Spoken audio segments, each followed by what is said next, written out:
एक घने जंगल के किनारे सुंदरपुर नाम का एक छोटा सा गांव था। गांव के चारों तरफ हरे भरे खेत थे और उसके पीछे फैला था एक विशाल जंगल।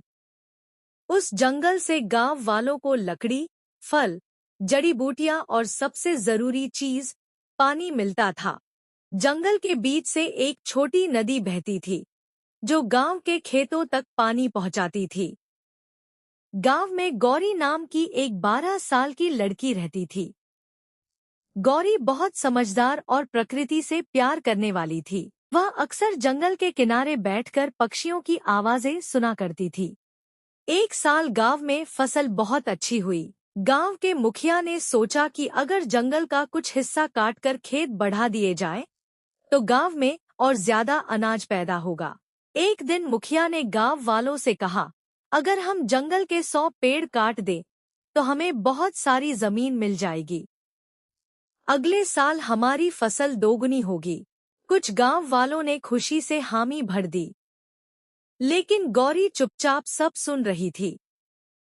उसने मुखिया से कहा, मुखिया जी, पेड़ काटने से जमीन तो मिल जाएगी, लेकिन क्या आपने सोचा है कि जंगल चला गया तो नदी का क्या होगा?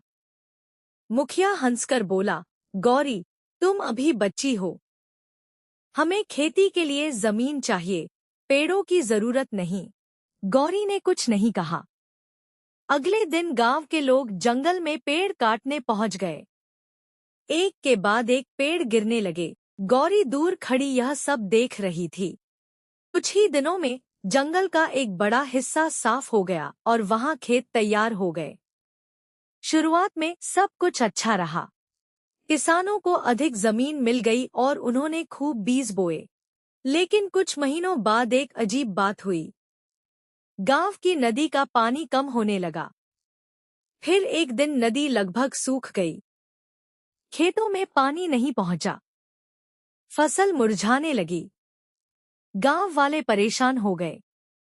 मुखिया ने कहा, इतनी अच्छी जमीन होने के बाद भी पानी कहाँ चला गया? गौरी ने कहा, मैंने आपको पहले ही चेतावनी दी थी।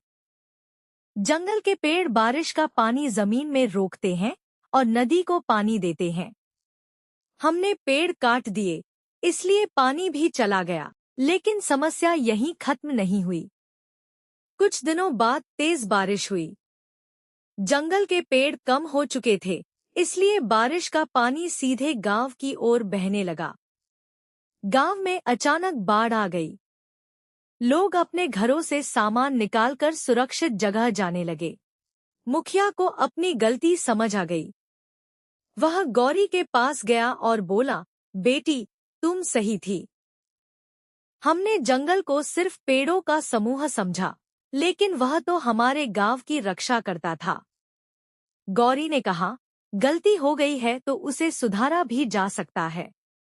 अगले दिन गौरी ने गांव के बच्चों को इकट्ठा किया। उन्होंने जंगल के कटे हुए हिस्से में छोटे छोटे पौधे लगाए। फिर गांव के बड़े लोग भी उनके साथ जुड़ गए। किसी ने नीम लगाया, किसी ने बरगद, किसी ने आम और किसी ने पीपल।